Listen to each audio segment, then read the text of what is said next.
May I be happy. May all living beings be happy.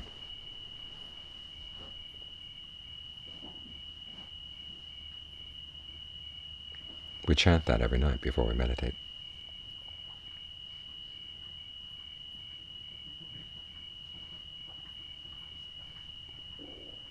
And we're also advised to think thoughts of goodwill like that at the end of the meditation too.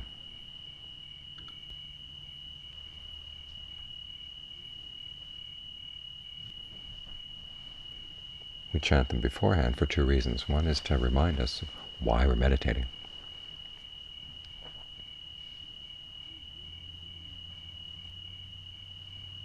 The chant on happiness is accompanied by the chant on equanimity. All living beings are the owners of their actions.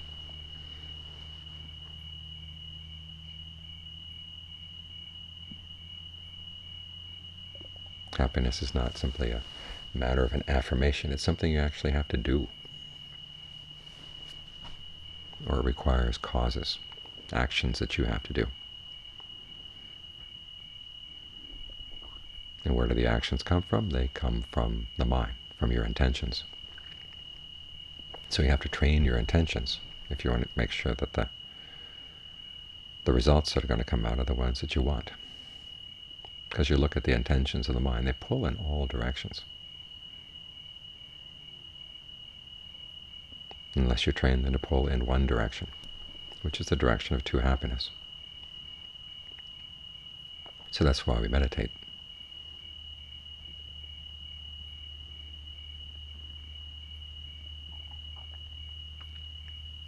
It's to train our intentions. The second reason why we chant the chant on goodwill is to put the mind in a good mood.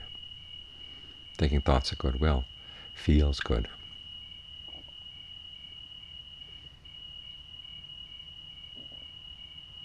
Goodwill for ourselves, goodwill for other people, no animosity for anybody. It feels good to have those attitudes in mind. And sometimes when we're in the wrong mood, it's good to remind ourselves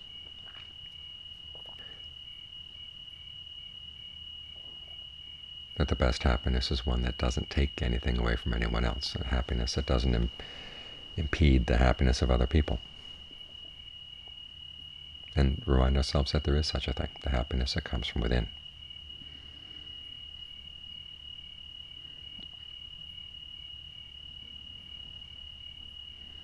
So if in the course of the day you find yourself enmeshed in all kinds of struggles with other people where your happiness seems to be run to cross purposes at their happiness,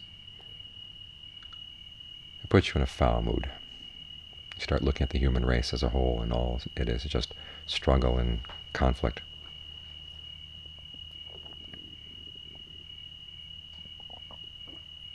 Where people are constantly taking advantage of one another. For what purpose? They keep doing it until they run out of steam, and then they die. And then they're replaced by other people.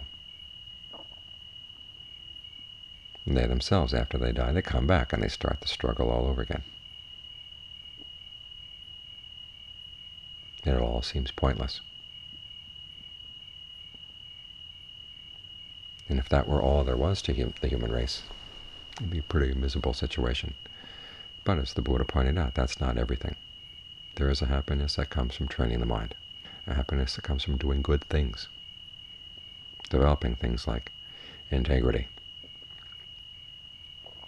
generosity, virtue, concentration, discernment. These are all good things to work on. The causes are good, the results are good.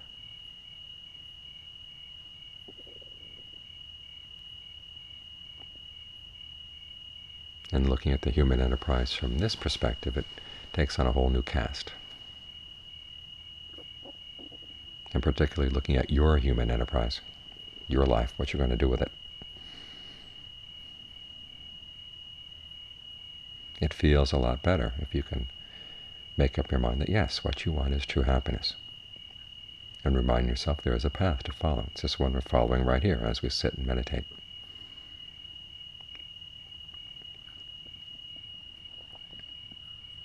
So these are good thoughts to think.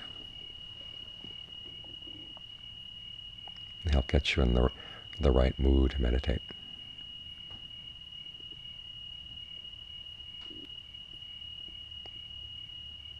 Because an important element in the meditation is to come with a good mood to the breath. If you come with a sense of frustration, exasperation, it's going to be reflected in the breath, and then the mind is going to reflect that back at the breath, and then it's like falling into a house of mirrors with a little Gay and Wilson monster.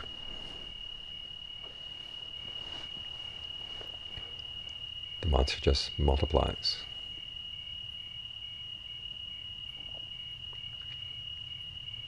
But if you come to the breath with the right attitude, it's a different kind of house of mirrors, or different things get reflected. The breath feels good, the mind feels good, and it gives you a basis for settling down, being on good terms with the breath. Show some goodwill to the breath.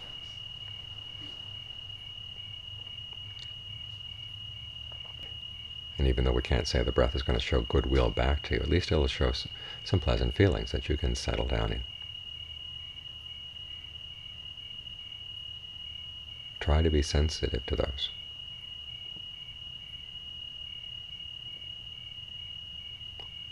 All too often when we sit here and look at the body, the first thing that pulls our attention are the pains. Hurts there, it's tight there, it's tense here.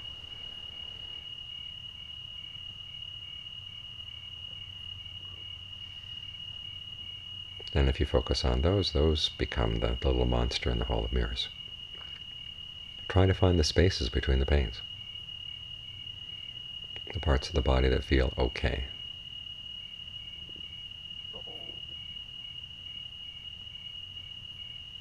They don't have to be great, they just have to be relatively pleasant.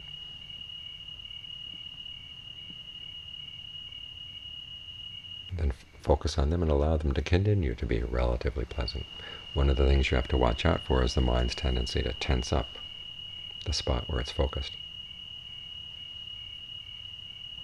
So find a spot that feels good and think about keeping it relaxed, keeping it relaxed, keeping it relaxed. As you keep tabs on it.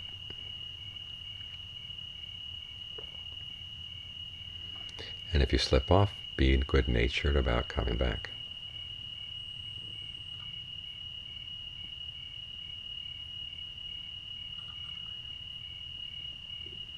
As with any skill, it's the people who can laugh at their mistakes and then come back and try to fix them. That's the right attitude to have.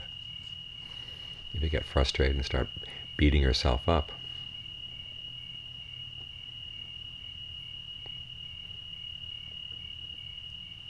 that's the face that's going to fall back into the hall of mirrors.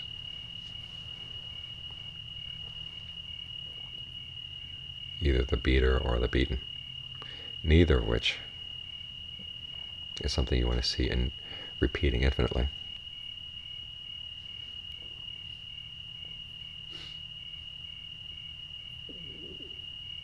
So when you come back to the breath, come back to the parts that feel good.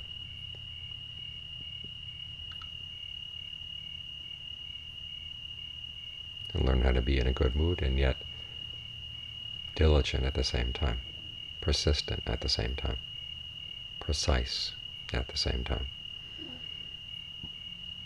It takes some practice, but after all you find that that's the attitude that's going to get you into comfortable concentration.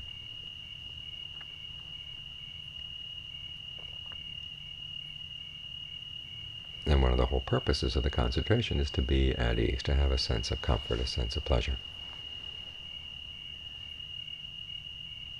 Because the insight work that we're going to do, and it will be work, requires that you stay in the present moment for long periods of time, so you can watch what's happening. You can follow the trajectory of a cause leading to its result. And to do that, your gaze has to be steady. Your foundation has to be strong.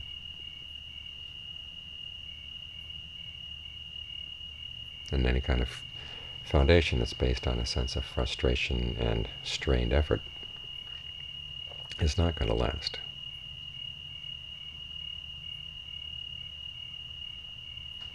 it's based on a sense of ease, on a sense of belonging here in the present moment, then it's going to be solid. Very few things will be able to knock it over. So keep bringing that attitude to the breath each time you slip off. Come back and remind yourself, may I be happy. May all living beings be happy.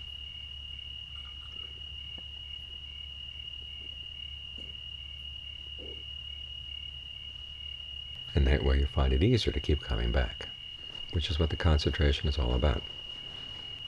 Concentration isn't something that's built up from nothing. We all have certain powers of concentration already. If we didn't, we wouldn't be human beings. Or we wouldn't be sane human beings.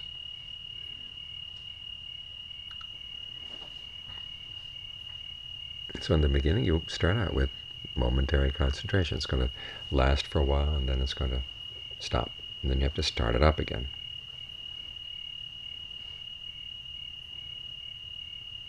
Take that as a given.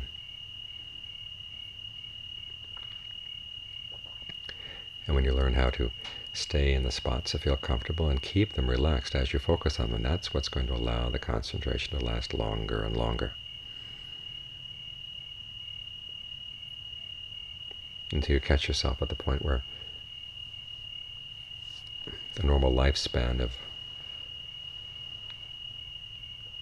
your focus is about ready to give out, and yet you realize you have second wind. And you can keep going, and keep going, keep going, because you've got your source of strength, your source of comfort.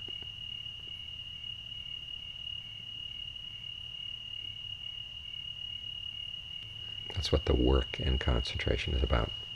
You're working at a sense of ease.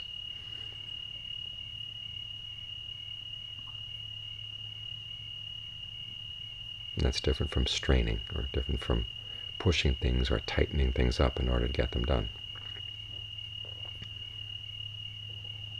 The work is in the persistence.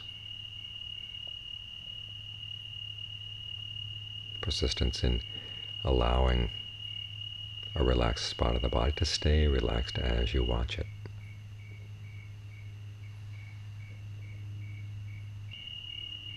And it's in this way that when you come out of concentration, you'll feel goodwill as well.